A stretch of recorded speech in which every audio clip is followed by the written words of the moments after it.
Hello. While I'm waiting for the last episode to render and upload, I'm gonna go ahead and record this one because I don't know the answers to what you guys thought. I apologize for that. But that's just kind of how time works. That we'll have had 2 full days for me to know the answer to that question. But as it stands right now, where I am in my current future, I don't know the answer to that question. But what I was going to ask, and what I asked last time, and I'll probably announce it here again, and check the comments to see whether or not I've just decided to go with it, regardless of what you guys say, probably this Saturday. I was thinking about doing a Hiveswap friend sim stream where we just go through and do all the ones that I fucked up. Or some of the ones where I got the bad route, or the good route where I should have gotten the bad route because something interesting happened.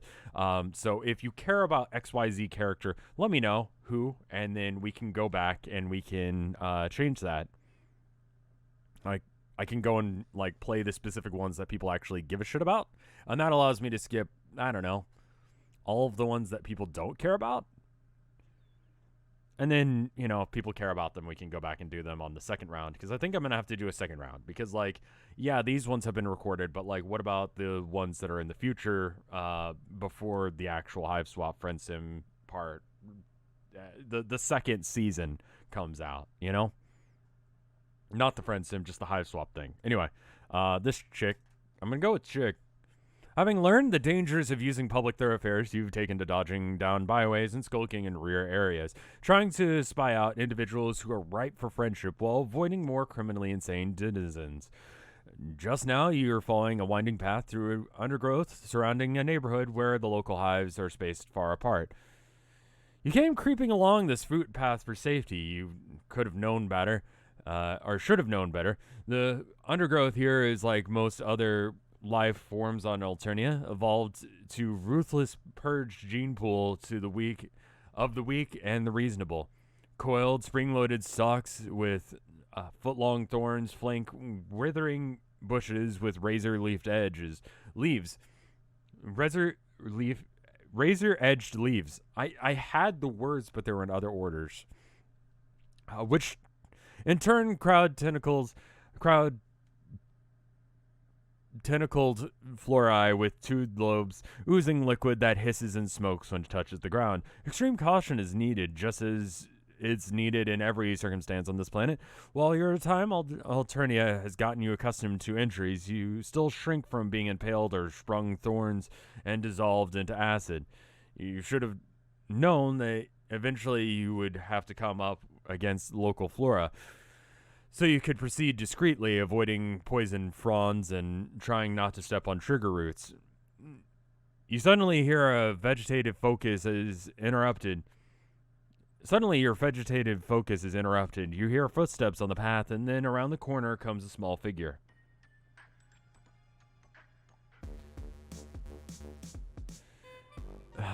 Yep, alright, we're dealing with clowns again. The face and horns are painted smudged black and white marks. Despite its diminutive physique, it is some of the most impressive horns you've seen on any troll. Then the small figure sees you too, and it starts... and so startled, it jumps a foot, impaling its horns on an overhanging tree branch and sticking there so its small legs pump helplessly in the air. Honk. You beg the small person's pardon and assure him that you were as fully startled as he was. You want to explain that you are not dangerous, but even if you were, you would not want to come to strife with a small person with horns of that size. Honk? Is that going to be it? Is that what you're going to say? Because that's like 8 billion daggers, and I'm not a fan of that. You'll be happy to help him down as long as he promises not to attack you with the many bladed weapons that are stuffed into his belt or the dozen cans of inexpensive soft drinks held in bandoliers across his chest.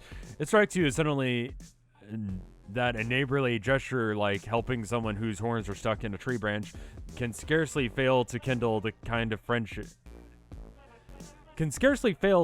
light of friendship. You dare hope that this will be the case now.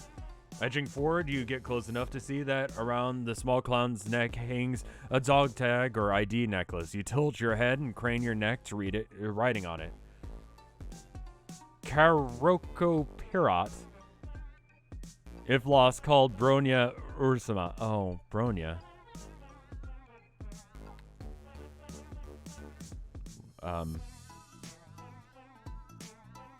No, I want to go to page... No, I want to go to page 2. What? What is going on here? Like, I can't seem to select that. Okay, well, that one's safe. Whatever. Bronya. Where do I know that name?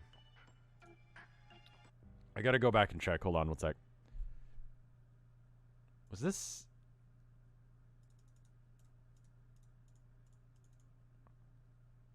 Oh, her? Okay.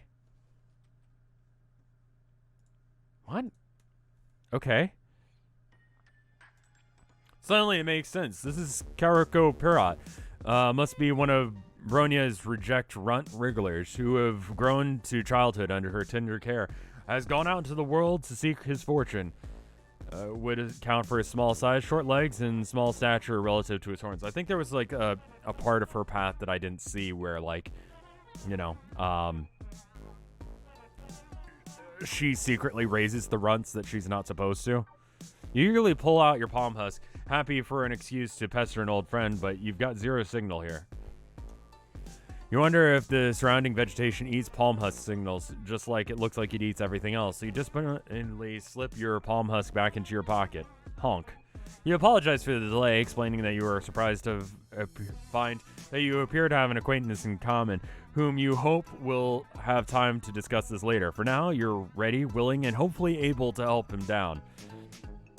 You hope you won't be offended if you slip behind him first. It's not that you object to the bladed weapons or the stuff, dozens of them into the belt, but you feel that the ones he's wearing could ruin your look if buried into your torso, however unintentionally.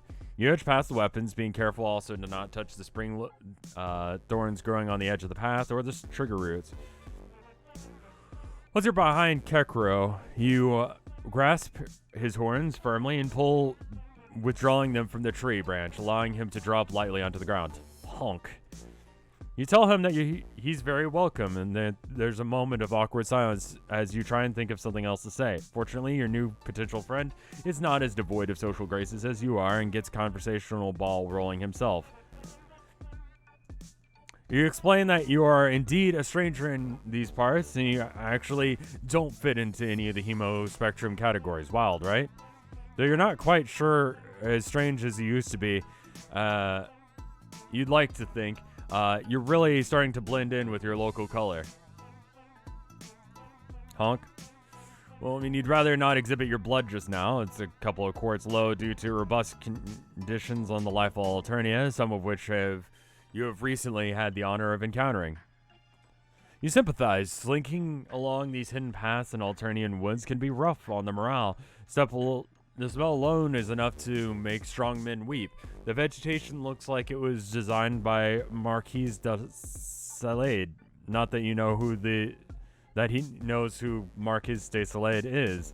I don't either. That probably was part of the reason that I didn't do terribly well in art history. Sounds like an artist. I'm gonna go with artist.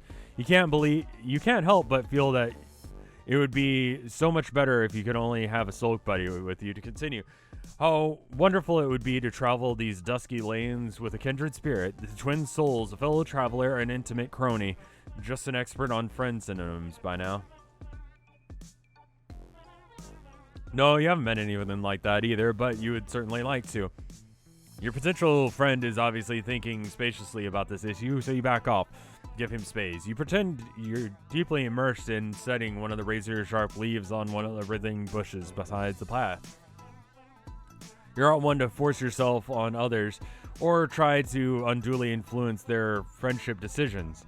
Okay, well, maybe you forced yourself on others in the past. You've tried to influence their friendship decisions. Maybe you've even done this a lot. But recently you've evolved as a person. Now you know that friendship is something that has to come authentically from within.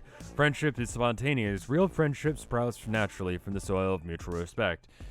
The best friendship grow and ripen over years, not rushed or forced. Of course, you've only known this small person for about 5 minutes, but you're starting to ripen sometime. You're reflecting thus on the theme of friendship when a loud pours suddenly from the sky out behind you. It's crackling, sizzling sound that, like chitinous thing that has too many legs struggling in a hot frying pan. Cockroach jumps so violently and nearly gets his horn stuck in the tree again. Looking up, you see a floating metal object, vaguely troll-shaped, but huge.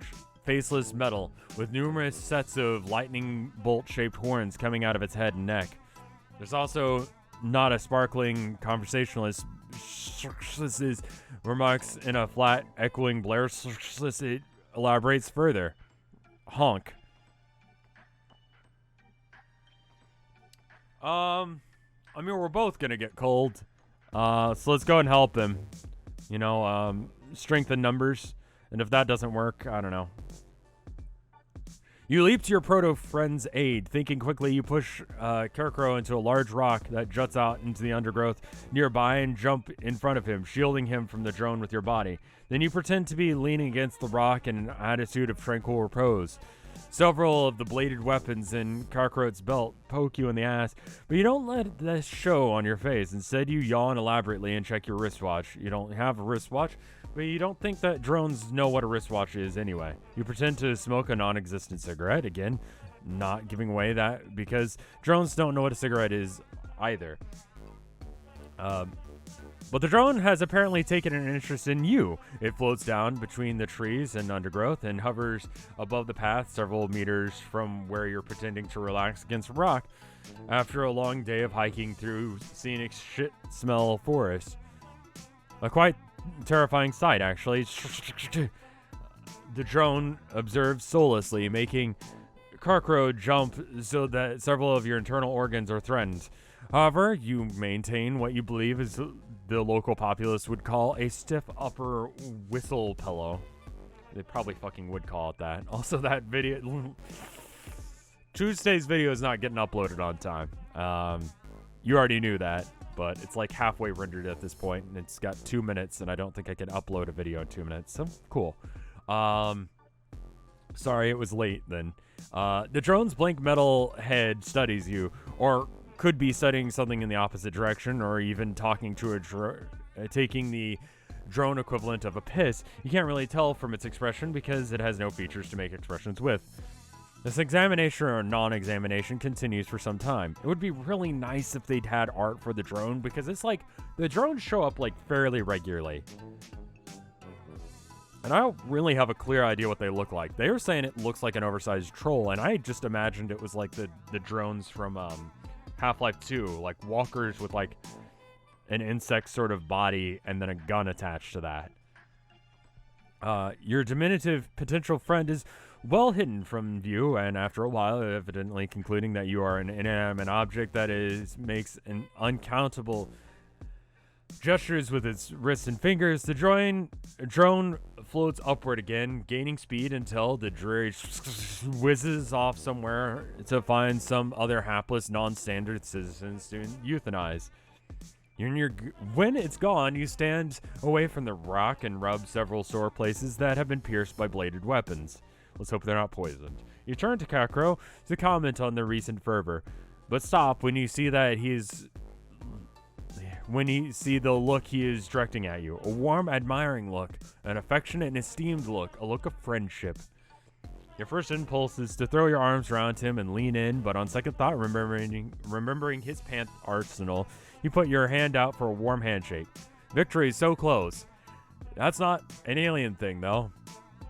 Before you can seal the deal on this sweet friendship transaction, you hear a disturbance further down the path. God, can't this narrative chill for one single moment? Especially a moment when you're about to consummate a beautiful friendship? You turn to look. The footsteps, several sets of them, get nearer, and around the bend come 3 figures. 3 figures wearing swimming outfits, lots of gold jewelry, innocuous... I actually don't know what that word is. Insouciant expressions.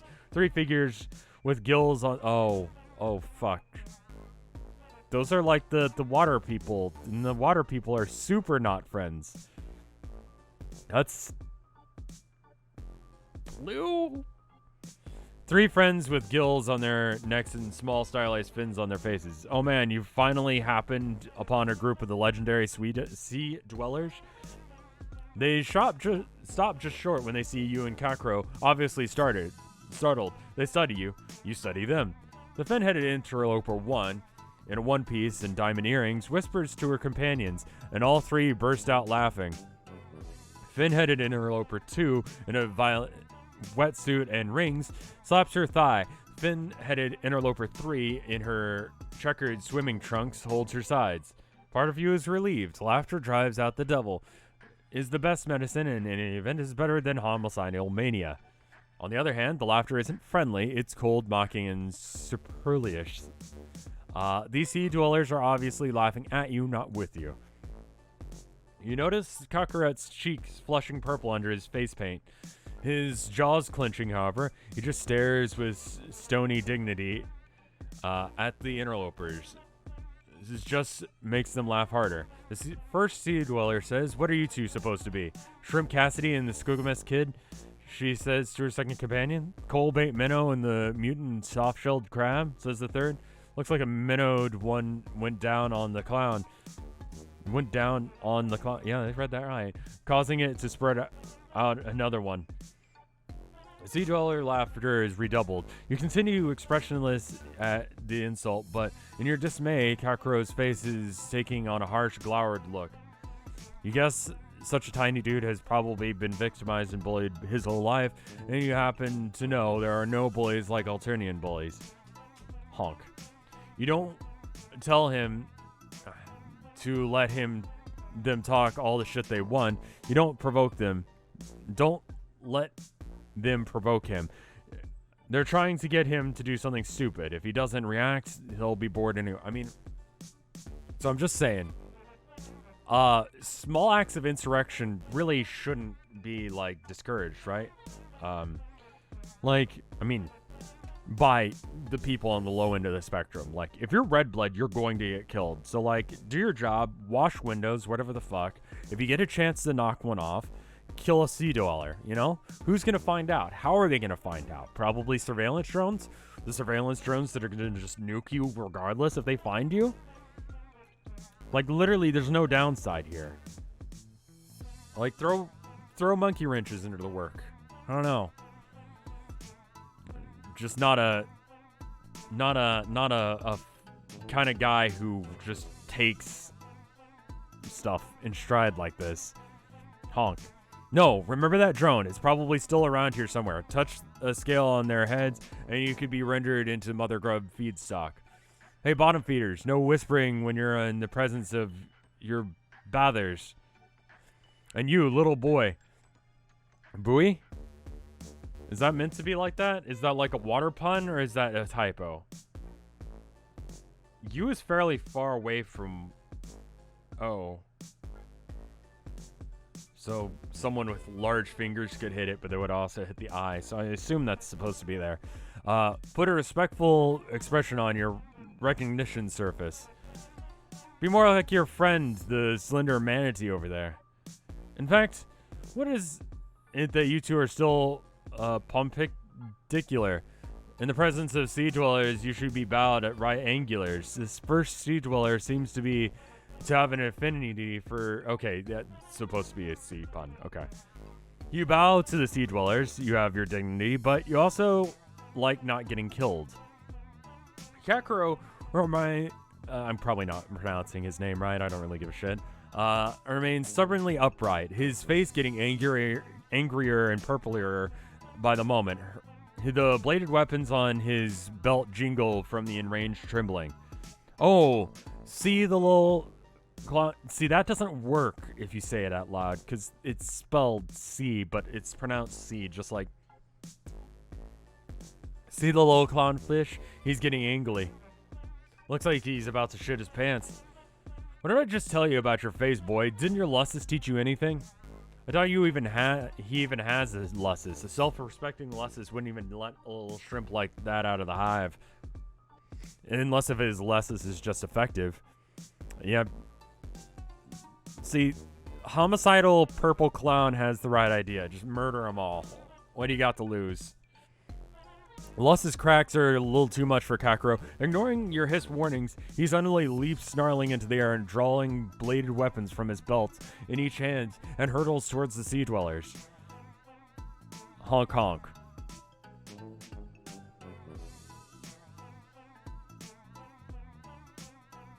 I mean, penny in for a pound at this point. You're kind of fucked, aren't you? Grab him by the coattails and try and keep him from participating in disaster or leap into the rain. I'm going to try and stop him and then bounce. Bounce super hard. You leap forward and grab Kakro by the coattails or his belt. You aren't exactly sure what a coattail is. Jesus, he's strong. You can barely hold him, but it's like trying to restrain a small truck.